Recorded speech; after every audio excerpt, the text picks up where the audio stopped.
J'ai vu Alexander Rakic qui donne 20-18 Gordon. Je sais plus ce que j'ai vu encore. J'ai vu du 19-19.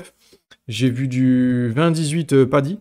Donc vraiment, les mecs sont complètement... sont pas du tout d'accord. Donc comment voulez-vous que les juges le soient si les spectateurs eux-mêmes ne sont pas d'accord sur le scoring? Sachant que les juges n'ont pas les stats. Nous, c'est facile, on a les stats devant l'écran. Les juges n'ont pas les stats.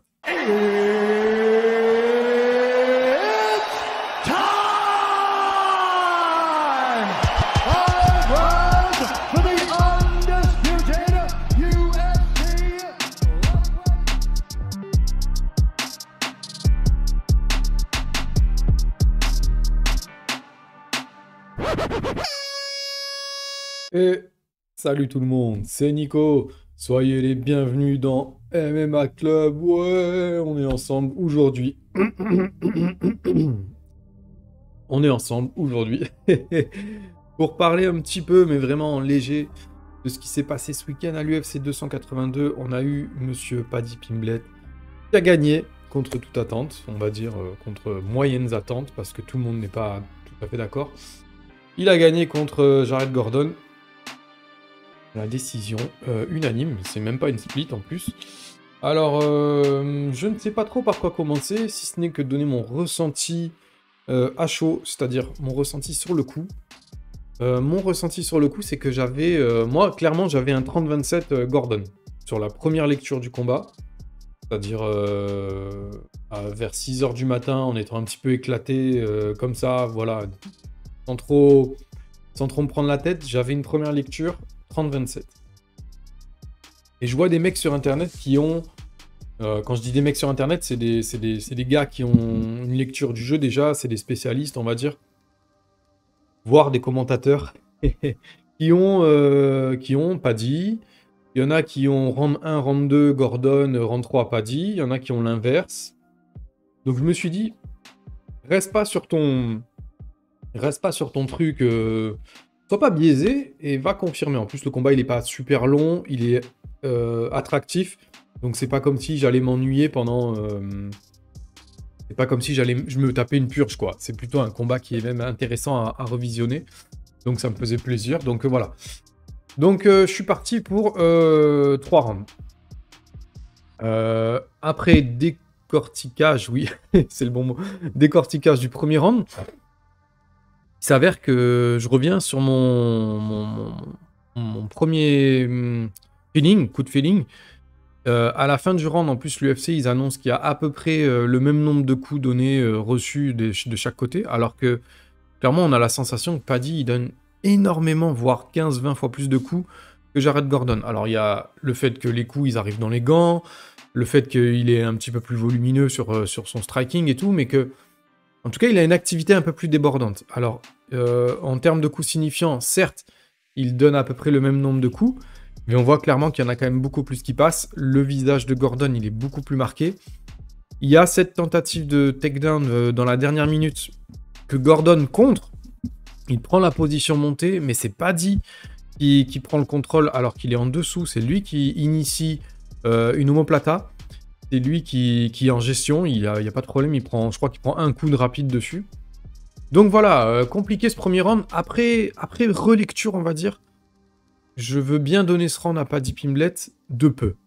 Voilà, on va dire que sur le premier round, c'est un 19, qui est pas ouf, mais clairement, dire qu'il est derrière, après relecture, non, je le vois devant. Après, on peut avoir un critère différent. Il y en a qui peuvent dire... Gordon frappe beaucoup plus fort. Et c'est vrai, Gordon a l'air d'avoir des impacts qui sont beaucoup plus puissants que ceux de Pimblett. Plus sur le striking que sur les kicks, parce que à la limite, sur les kicks, ils ont quasiment donné autant de kicks chacun, je crois que c'est 7 ou 8. Mais Paddy a l'air de toucher plus propre. Sur le striking, Pimblett, il touche peut-être un peu plus, mais clairement, Gordon touche plus fort. Et en plus, voilà, il n'y a pas de garde. En plus, Pimblett, il n'a pas de garde. Donc il les prend pleine poire. Il mise uniquement sur son menton pour remiser. Pour casser cette distance. Donc je comprends que même après relecture, vous restiez sur un round pour Gordon. C'est tout à fait entendable. Voilà, moi perso, j'avoue que après relecture, je voyais passer les minutes et je me disais, mais en fait, à quel moment Gordon il accélère? il donne ses 10 coups signifiants sur les 5 minutes, mais il n'y a pas vraiment de moment où il prend grave le dessus et on se dit ah ouais, en fait, c'est son round. Non, c'est pas ça qui arrive. En fait, ce qui se passe, c'est que Paddy étouffe quand même plus ou moins le combat par un gros volume de striking qui est pas forcément, voilà, on l'a déjà dit, il est pas forcément efficient, mais n'empêche que c'est lui qui touche. Voilà pour le round numéro 1. On attaque ce deuxième round et on s'aperçoit d'une chose, c'est que pendant 2 minutes, Pimblett il fait que tourner à reculons. Il est sur une boxe qui est plutôt défensive. C'est-à-dire que je pense que les impacts commencent à peser légèrement. On a des kicks, un petit combat de kicks pendant 1 minute. Et là, on a même Gordon qui mixe un peu ses kicks et Paddy qui kick beaucoup plus que dans le premier round. Donc c'est vraiment... on est vraiment en train de réajuster légèrement les stratégies pour pas se retrouver uniquement sur du striking. On s'aperçoit aussi que passé 2 minutes, c'est Gordon qui prend le contrôle du combat. C'est lui qui va chercher Paddy Pimblett sur un terrain où on ne l'attendait pas. C'est lui qui commence à amorcer, pas du takedown, mais du grappling contre la cage. Et en fait, Pimblett, il réagit super intelligemment. Là-dessus, il a vraiment de l'expérience. C'est lui qui arrive à emmener son adversaire au sol et à tenter un anaconda. Donc, c'est infructueux, ça fonctionne pas. Mais clairement, on peut se dire que ça rééquilibre un peu le débat. Donc, moi, ces deux premières minutes, ces 2 minutes et demie, je les donne pour l'instant à Gordon. Déjà pour son jeu en kick, pour ses frappes signifiantes qui sont... Il en envoie 2 fois plus. Hein. On est sur du 30% pour Paddy, à 60% pour Gordon à ce moment-là du combat. Donc là, à ce moment-là, c'est difficile de pas donner le round à Gordon. Mais il reste 2 minutes 30. À ce moment-là du combat, on s'aperçoit que Jared Gordon, il a compris que... le grappling contre la cage, c'est ce qui allait être payant. On le voit beaucoup plus mixé. Il est vraiment dans son MMA. Quand il frappe très fort. Il touche très dur. Pimblett ne bronche pas. Alors, il a ça pour lui. Pimblett, pour l'instant, c'est que son menton, il tient. Il réplique. Il est dans son combat aussi. Je pense que dans sa tête, il est vraiment sur un 2-0 pour lui. Alors que là, clairement, le deuxième round, il est en faveur de Gordon. Il n'y a rien à dire. C'est lui qui a... il n'a pas une domination qui est outrageuse, mais c'est lui qui mène le combat. C'est lui qui emmène le combat dans les domaines dans lesquels il a envie que ça se passe. Sauf dans des légers moments, des petits moments où, par exemple, on voit à la fin du deuxième round, t'as Pimblett qui enchaîne des enchaînements de pieds-points, dont un high kick gauche qui touche le visage de Gordon. Donc c'est pour lui, c'est des points à mettre pour lui. Et sur l'ensemble du round, c'est un peu comme le premier. C'est difficile de ne pas le donner à Gordon parce que c'est lui qui mène la danse, c'est lui qui donne le ton. Donc voilà, moi sur ce round-là, je suis à 1 round partout. Premier round, Paddy Pimblett. Deuxième round, Jared Gordon. On va maintenant s'attaquer au troisième round.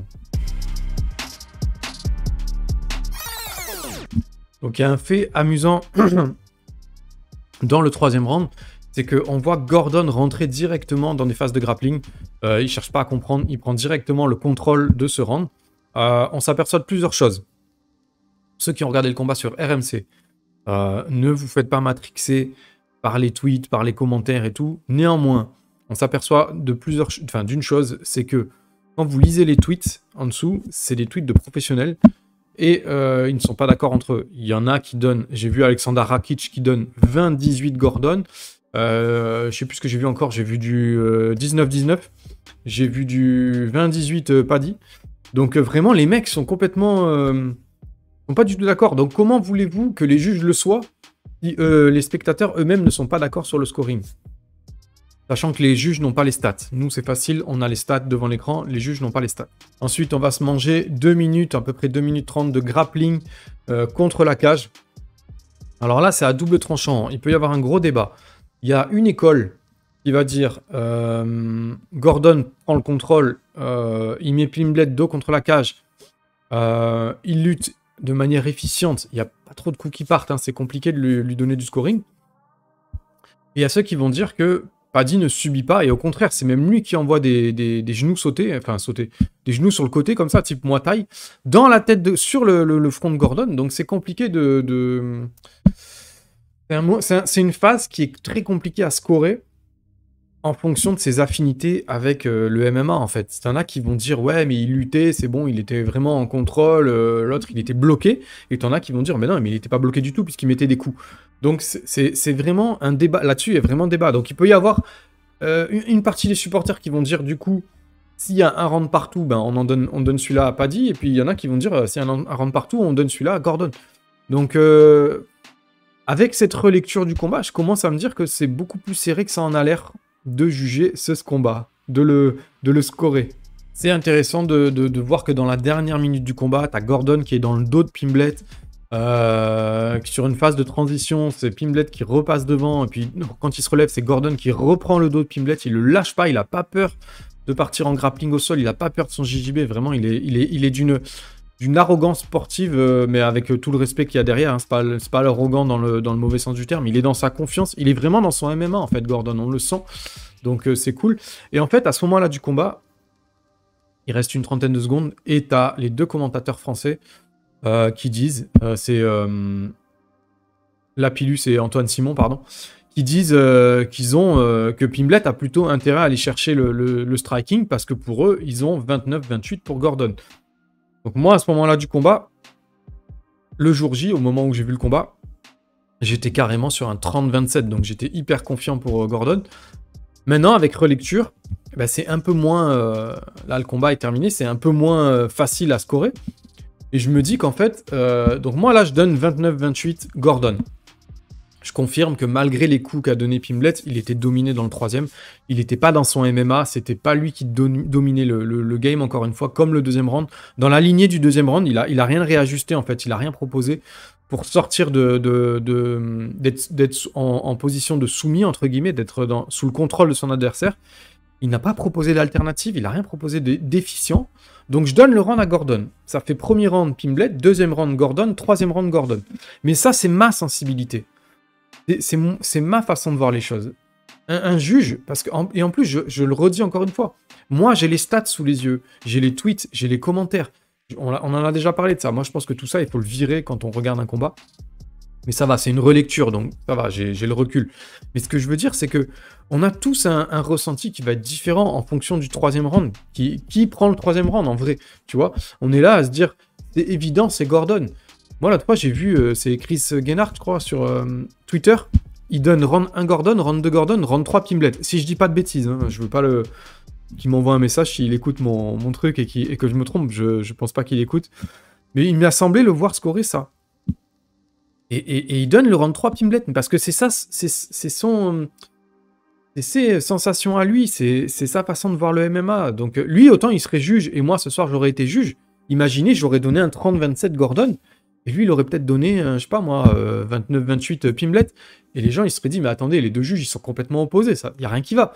Donc vous voyez, même après relecture, on n'arrive à pas être d'accord. Donc imaginez sur le coup les juges, c'est très compliqué. Donc je peux comprendre au final, quand on fait des relectures comme ça, c'est très intéressant pour humaniser le travail de juge et pour se rendre compte que c'est beaucoup plus compliqué que ça en a l'air. C'est beaucoup plus difficile. Les juges, ils ont des bruits de salle. Ça veut dire qu'à chaque coup d'impact, leur scoring, il est amplifié par un bruit de salle qui dit « Oh, ce coup était beaucoup plus massif que celui-là qui était bon dans les gants. » Mais en vrai, on ne sait pas. Eux, ils ont la vision que nous, on n'a pas. Nous, on est derrière la télé et eux, ils sont dans la salle. Donc, ils voient mieux. Ils sont mieux. Enfin, ils voient mieux. Des fois, ils ne voient pas du tout. C'est vrai. Mais ce que je veux dire, c'est qu'il y a une ambiance que nous, on n'a pas derrière l'écran. Donc, c'est plus facile avec les ralentis pendant l'interround, les commentaires. Tout ça, ça nous biaise tellement. Donc, voilà. Moi, après cette relecture, je donne quand même le combat à Gordon, mais de manière beaucoup plus humanisée.